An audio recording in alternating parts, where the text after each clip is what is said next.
Welcome back to the Miss Azeroth competition, and we are just about to start with the interview portion of this evening. For our lovely ladies, here is your question. What does society need the most today? I would have to say world peace. Definitely world peace. That's easy. World peace. World peace. Structural reforms for law enforcement at every level to start. Demilitarization of the police force. Better training like de-escalation that's not adapted by the color of our skin. Campaigning against racism. Acknowledging domestic terrorism and holding our leaders accountable. Well, hey, that's really great, Miss Bob, but what about world peace? Are you 12? Systemic problems require systemic solutions. Vote for me. Hey, it's Soul, and welcome back to another episode of Warcraft Weekly, an episode that is bound to shed subscribers, and I have not a single regret. This show, like all others, is brought to you by the Brutosaur party people over at Twitch, as well as our generous patrons. There's no new signups this week, aside from this dog crashing through a patio door. I could watch this all day. But anyway, let's get to the news, the spattering of news for this week. And I say spattering due to the civil unrest going on in the United States, where many companies, including holding company Activision Blizzard, shared a commitment of solidarity to the Black Lives Matter movement. Yeah, now how about the Blitzchung Lives Matter movement? Can you tell that today's episode is going to be a little bit thorny? We're going to get into that in the comments, I'm sure, but let's try knocking this one out real quick. Consider that the Hearthstone ban happened around October of 2019, that's what we're referring to. Blizzard publicly apologized the following month during BlizzCon and made amends with Blitzchung later, and then, after what feels like, 10 years later, here we are. But here's my opinion, my dangerous opinion. The people who are bringing this up now to paint Blizzard as hypocritical are painting themselves out as people who don't think Blizzard can, or is even allowed to learn and grow from its mistakes, which they did make. That they should always be whatever negative label they were first given. If you're going to call them out when they do something wrong, call them out when they get it right. Otherwise, you're not being genuinely passionate, you just like being angry. So thanks for the downvotes, but anyway, one thing that I was eagerly expecting this week was a follow-up Q&A between Sloot and senior designer Paul Cubitt. It was he who first hinted at the idea of timers in Torghast that came in the form of a timed debuff, a dampening, a diminishing of performance the longer you spent time on each floor in the Endless Dungeon. First, to Blizzard's credit, a +1 for even intending to come out with a follow-up Q&A to address a specific topic. It's really speaking to how much Blizzard wants to not just reiterate, but to listen and communicate while doing it. Unfortunately, the scheduled Tuesday Q&A was cancelled at the last minute to follow a trend going around the world to just stop for a moment. Stop what you're doing and just listen to the protest. And of course understand what's going on. As of this recording, the Q&A is still yet to be announced, and even the anticipated June 9th stream with Ian Hazakostas and John Haidt is being put on hold. I'm as bummed about it as I would be bummed about any first world problem like, how hard is it to distribute chocolate chip ice cream to big grocery stores, Haagen-Dazs? Sheesh. Fortunately, the WoW team pushed forward with an alpha build this week that probably reflects most of what Paul would reveal regarding torment changes. I get into it in better detail in a video that I put out earlier this week, but long story short, the timers are gone. But you still want to be a little bit careful about going AFK, because depending on the torment, mobs can still ambush you while you're out of combat. So, stay in combat. Let a maw rat or some weak little mob hit you while you're AFK or something. More importantly though, this build reveals that running Torghast is going to be split into two modes. A cell block mode, where you climb for obtaining legendary resource stuffs, and a separate climb of the twisting corridors to obtain cosmetic rewards, and I guess, bragging rights too. A few questions still remain, including keys. Will we still get them? How will they work? And what does the Maw have to do with it? If there is some sort of loop, I would like to imagine its framework to be similar to patch 8.3 right now, going between these assaults and horrific visions, only this time just better, right? Best case, running Torghast for cosmetics will cost 0 keys, and for farming, these legendary whatever it is, we get a few free runs of Torghast each week before having to turn to these keys, which means running back into the Maw. That way, come reset day, we know that we can bring our friends with us for some, dungeon running, dungeon climbing shenanigans because everyone gets a free ride or 2. Once Paul and Sloot talk, you can count on an almost immediate summary from me with reactions and responses, so make sure that you're subscribed and hit that bell thingamajigger right next to it so you know when I come a-hollerin'. This week, Paladins and Rogues entered Torghast, and I think I deserve a pat on the back for managing to produce a weekly at all, because I really want to just keep destroying Torghast as a Paladin. Anyway, every class is now available for testing, but there is a lot more to be done. For example, anima powers. There are anima powers that affect different Covenant abilities, both the signature and the class-specific ones.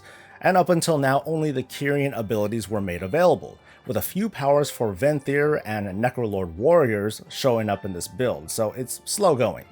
And also, a bit of a downer, but rogue anima power ability things in Torghast, they're almost 30% placeholder, so they feel, as a class, they feel less fun than they should at the moment. The moral of the story is that during this whole process, when all the classes were being made available, there have been a lot of additions and changes and reiterations, and we still have a long way to go. Torghast wasn't the only addition to this week's alpha, of course. We also got our first glimpses of Ardenweald, the third zone that we are going to visit in our first romp through the Shadowlands. Yes, that's right. Based on the level of the pre-made characters, we can presume that the current order of Shadowlands leveling will begin in Bastion, then it takes us to Maldraxxus, then off to Ardenweald, and ending with Revendreth. And then off to the Maw and Torghast until we, get through the whole expansion. Bad jokes aside, Ardenweald, like Bastion and Revendreth, look frickin' dude, they look amazing. It takes what we're used to with idyllic forests, and it takes it all the way to like Enchanted Kingdom fairy tale stuff, complete with Baby Yoda. You know what this is?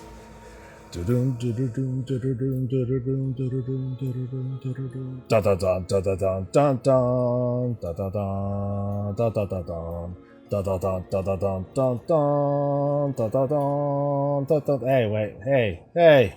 Okay, it's not Baby Yoda, I'm not gonna spoil it, but it's Baby Yoda. My biggest plus for the zone is that it feels much more open, unlike the very dense zone of Val'sharah back in the Legion days.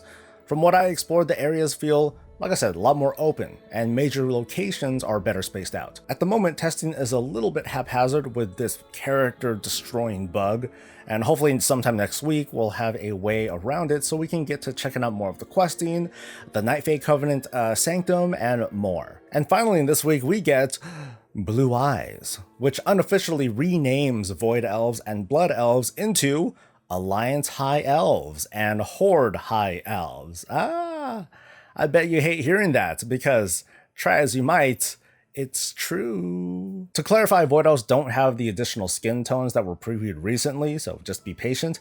And we should consider these Void Elf additions as exceptions to Blizzard's mandate, that for the most part the character customization upgrades are focused on non-allied races.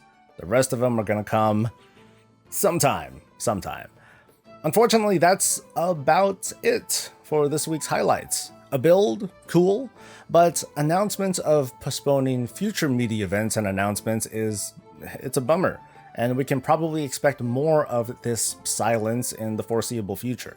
I'm sure this upsets some fans who still want to appreciate the escapism that video games bring. We want to feel like things are okay, but the reality is, it's not.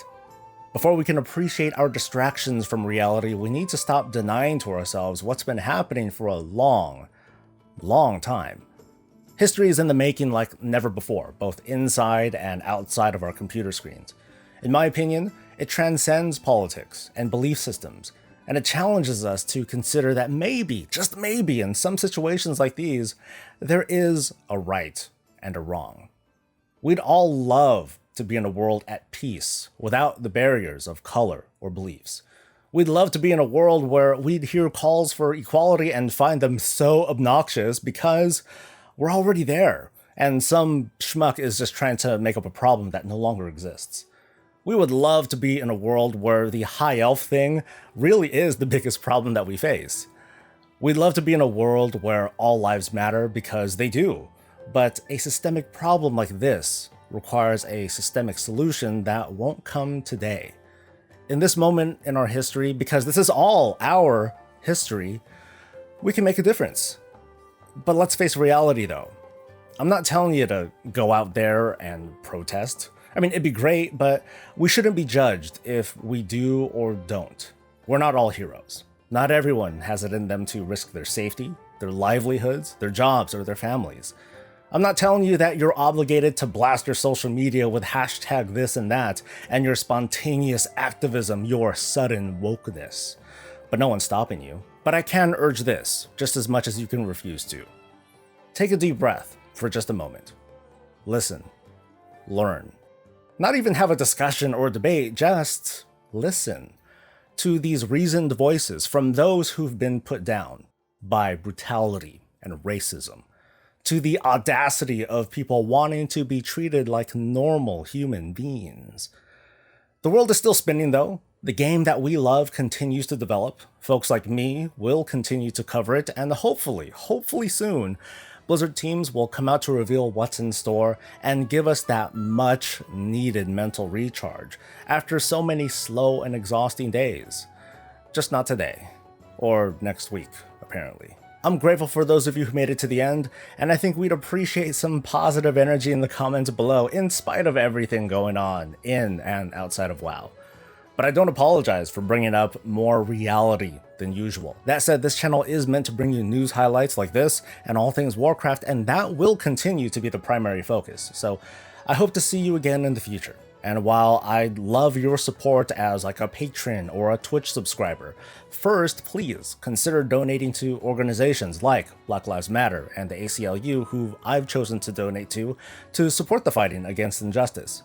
So thanks again for coming, and we will see you next week, probably from Torghast. Until then though, stay safe, stay healthy, and stay breezy.